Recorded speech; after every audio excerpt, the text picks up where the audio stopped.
Office আদালত স্বাভাবিক সূচিতে ফিরে আসায় শান্তি ফিরেছে নগর জীবনে। সকাল থেকেই রাস্তায় ছিল চিরচেনা যানজট, অফিসগামীদের কর্মব্যস্ততা। সাধারণ মানুষ বলছেন, নতুন করে কোনো সংঘাত নয়, বরং স্বাভাবিক জীবনের নিরাপত্তা চান তারা।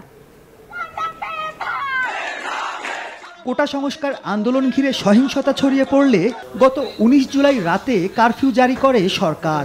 তারপরের কর্মদিবসের ৩ দিন সাধারণ ছুটি ঘোষণা করা হয়। ২৪ ও ২৫ জুলাই সীমিত পরিসরে চলে অফিস আদালত।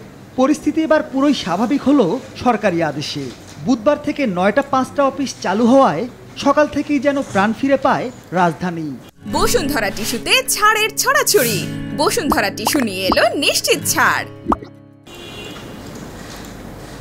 কর্মদিবসের সকালে রাস্তাঘাটে মানুষ ও যানবাহনের চলাচল ছিল একেবারে স্বাভাবিক।